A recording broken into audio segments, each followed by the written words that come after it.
kinds of flowers. Lots of them.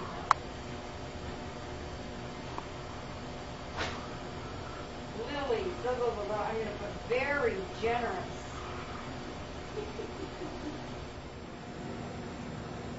So this is my family's flower shop. It's a typical American family shop. 4 generations in one family and started in 1896. This is where they spend their time each and every day turning people's feelings into flowers. So for this week's project, I'm back in the store where I started. This is the very design table that I learned to design on and also worked at for many years.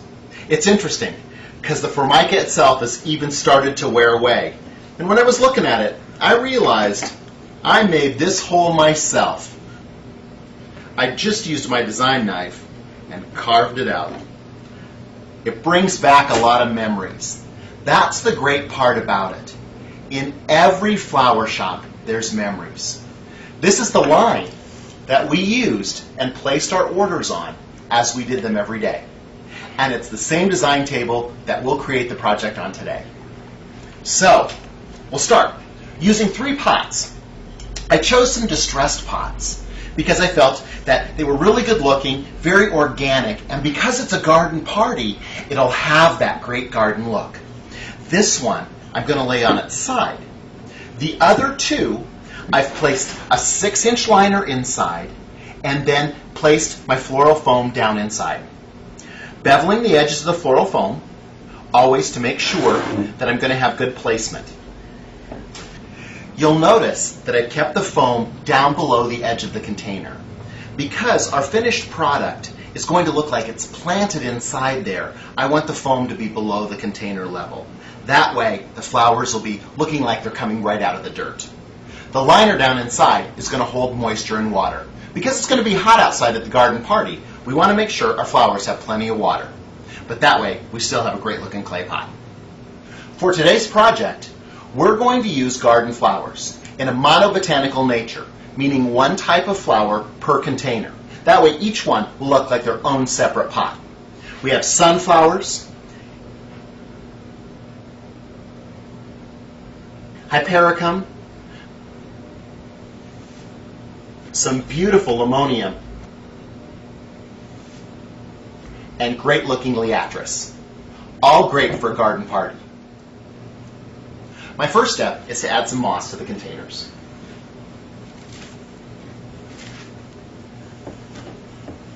Just adding it on one side so that it will accent one area. My flower placements then can go on the other side.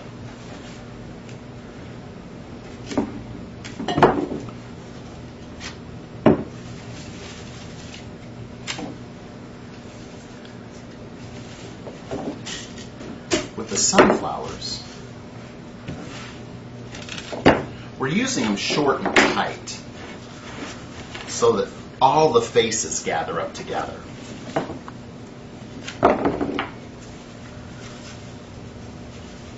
This might not be the natural way that sunflowers would grow, but it'll give us a really great focal emphasis when we complete the 3 flower displays together.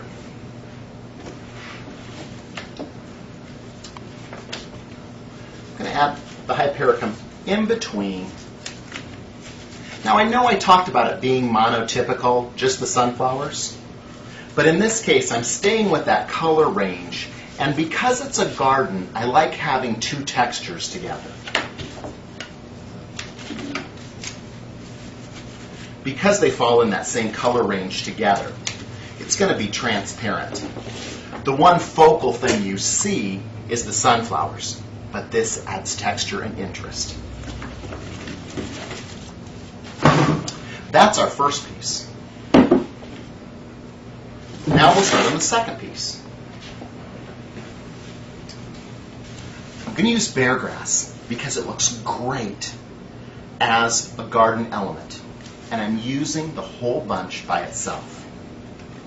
So I'm going to take this and put it right down next to the foam inside the container.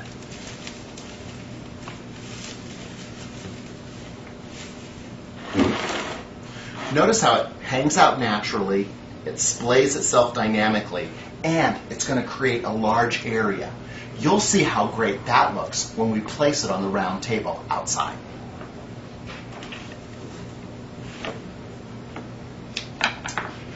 Because liatris are long line flowers and native to Nebraska, the liatris was known as the gay feather, and it was hybridized at the University of Nebraska, just about 50 miles from my hometown.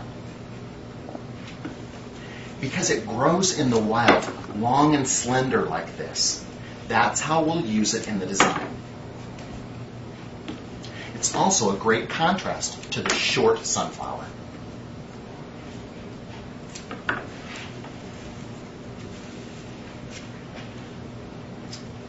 Again, color and texture.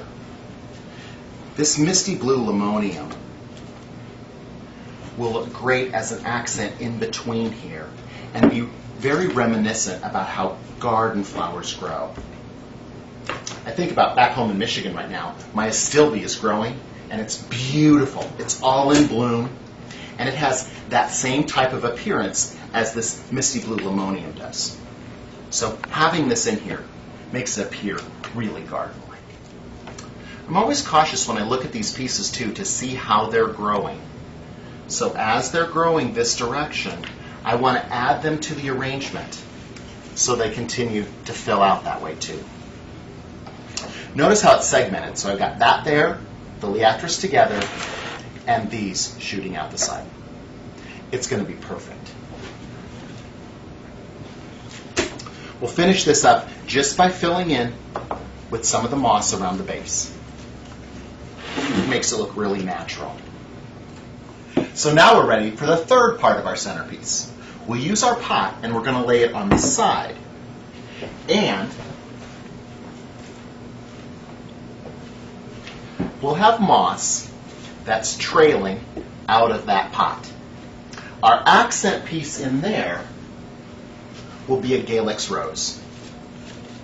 It's a great thing for people sitting at the table to talk about and causes an interest. It's like the little hidden treasure that we find in the garden on the table. So, let's create our Galix rose.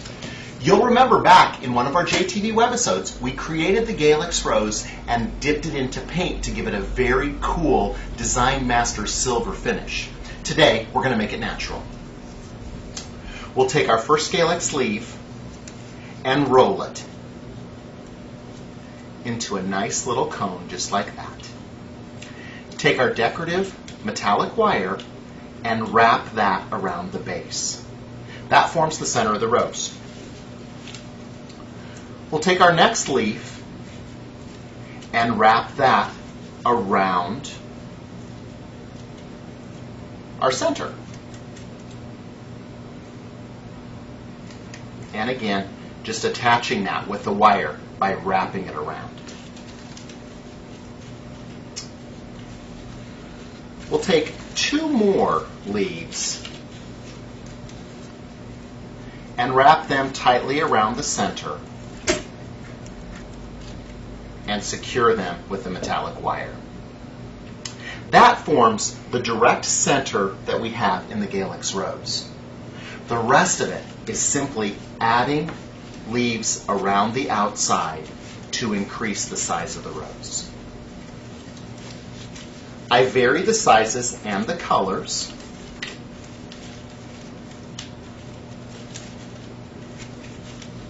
When I've created a collar around there, I can go back and grab the end and simply wrap it with the decorative wire. The reason I use the apple green wire is because when it shows, it'll be an accent and it gives a great little glint to the inside of the rose itself. It usually takes between 1 and 2 bunches to create a rose this size. Depending on the size and quality of your Galix leaves. You can make bigger ones or smaller ones. The creativity portion is up to you. I can also add leaves 2 or 3 at a time to give more surface area and to add density to the back of the flower itself. Each one of the roses is going to be completely different, and that makes it the special treasure on each table. I'm finishing this off now by binding the stems together. I'll use my nippers to cut those all off even, and then wrap the wire down to a diminishing point.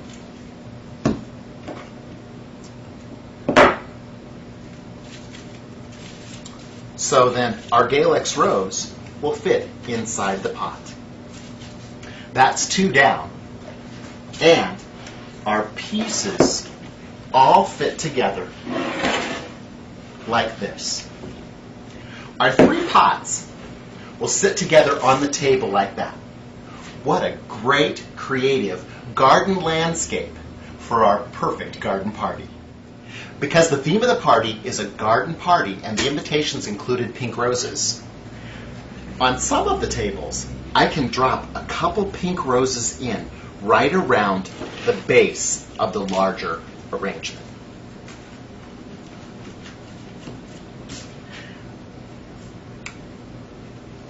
That's an option that I have, and I won't use it in every arrangement, so I get a more eclectic appearance to the entire party theme. Here's a helpful hint. When you're working on multiple centerpieces, do it as an assembly line. That way it goes faster and it's easier and saves you precious time. I've set up 6 pots, and I can go through and add all of my bear grass at one time. It allows me to become very good at making the same similar placement. It also ensures that all of my centerpieces are going to look exactly alike.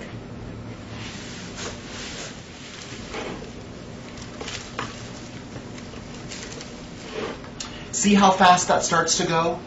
In this manner, I'm done lickety-split.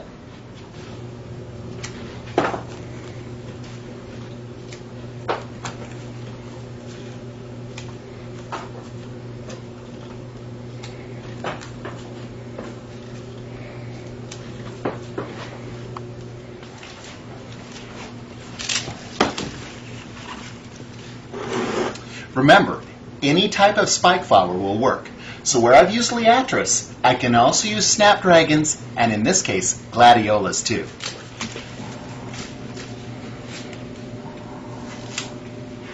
Here's a great trick about gladiolas. Many times we may want the end to look natural.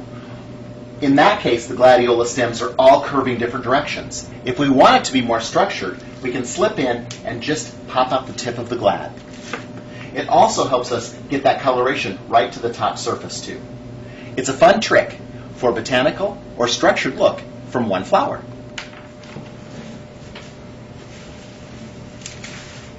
Because of the way Lisianthus grows, it can be used as a line flower as well. We're placing the Lisianthus in this container just as it might grow in the garden. It gives it a very natural botanical look. So there, 1, 2, 3, 4, 5, 6, 7, in less than 10 minutes. That's why assembly line designing can be your friend.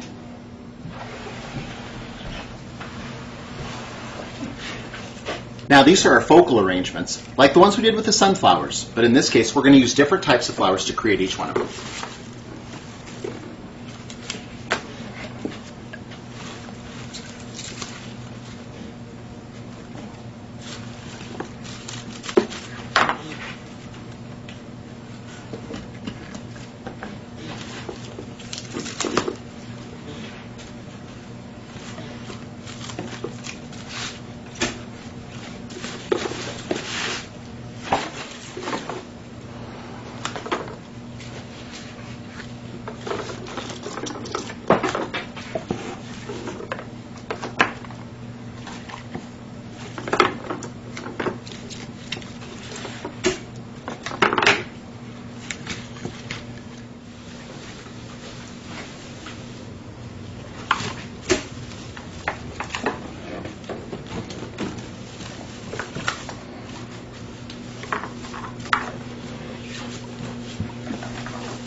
set up the table. We've got our moss that we'll lay out first with our tipped over pot.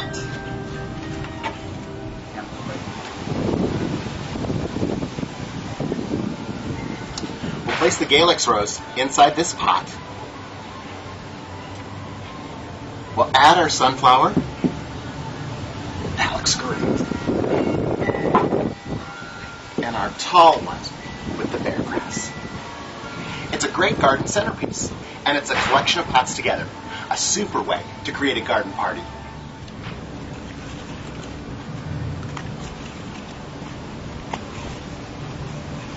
I'm sneaking a few hosta leaves from my dad's plants. I'll use those in a few arrangements I've got to do around the rest of the place.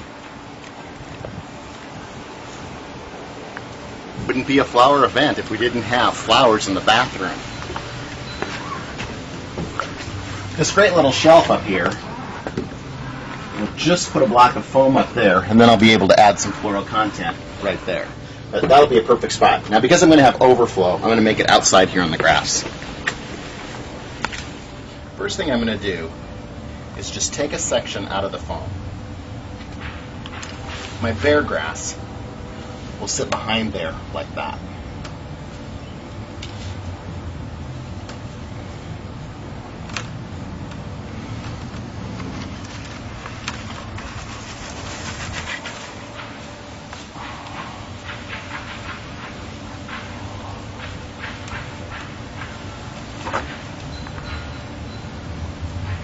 Use a couple pieces of euonymus, and I'll group it together so again it looks more garden-like.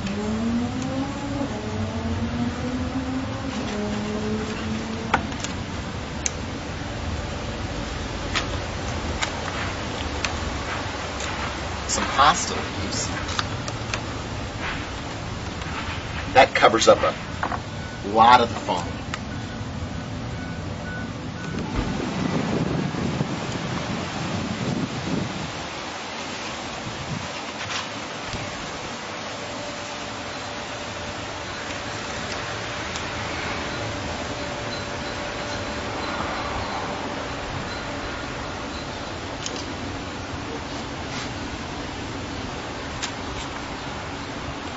We'll use some of the rose foliage.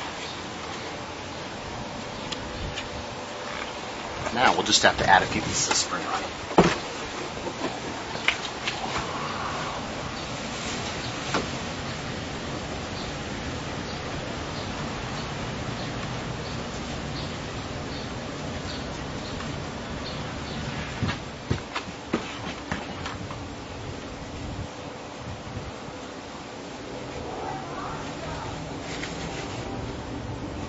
A few pieces of moss and some flowers and a little block of foam.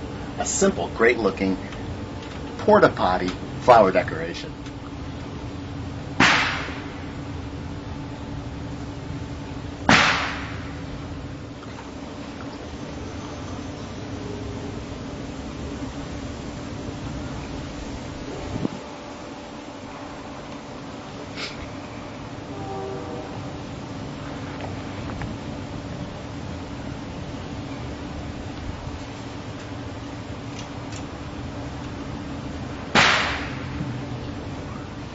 So, put a few flower accents on this archway, and I've just attached pieces of floral foam directly to the archway using some covered wires.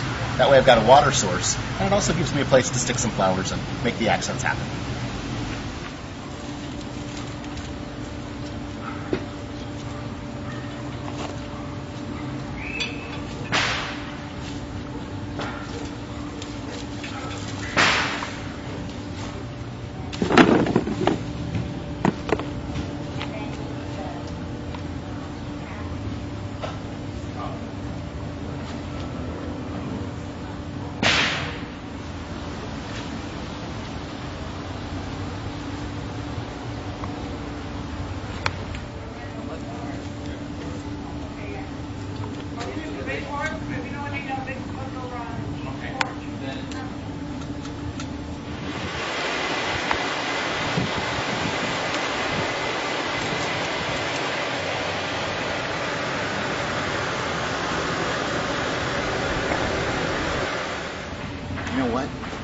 Everybody's gone. I need to steal a few more hosta leaves.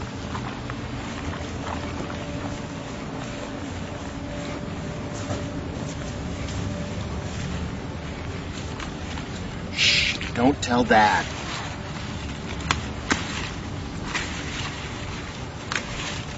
The great thing is, hosta leaves make such a great accent to garden arrangements.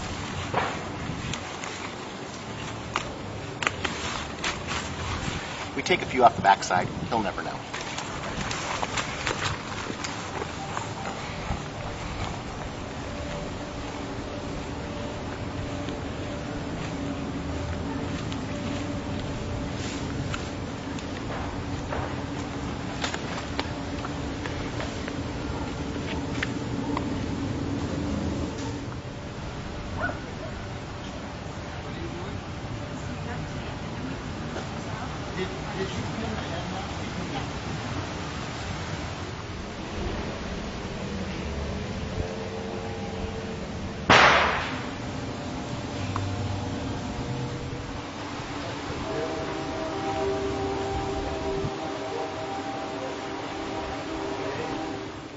So, our garden party today was in honor of my parents, and I wanted to introduce you to them.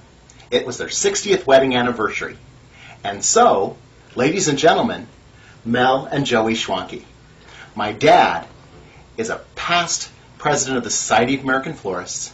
He's also in the Floriculture Hall of Fame.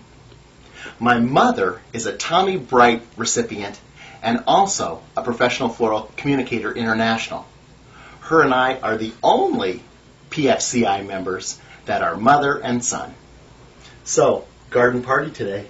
Oh, it was a fabulous garden party. It was just as wonderful as it could be. Lots of flowers, lots of people. We had over 300 guests, and wonderful food. And Jay had done a beautiful job with decorating the tables and everything. And my his two sisters had worked their little buns off, getting all this ready and helping us, and it's just been a fantastic day, hasn't it? Oh, absolutely terrific. Absolutely fantastic. A flower-filled day. Oh, it really was. There was arbors and trellises and just all kinds of beautiful. Did you get some good pictures of it, Jane? We got good pictures of Oh, everything, so I'm so everybody's excited. going to be able to enjoy the whole thing. I'm so excited because 60 years is a long time, but we have thoroughly enjoyed it. It's been 60 years with the flower industry, and I was born in the flower industry, and we're still going. And Absolutely. And I brought him into it 60 years ago, and we just love the whole flower industry. So what's it like being married to somebody for 60 years? Oh, 60 years ago, I married the boss's daughter. And we're all lucky that that happened. So, the parents of JTV, my parents, flower people through and through. We hope you had a great day today. It was a whole lot of fun sharing this special occasion just with you.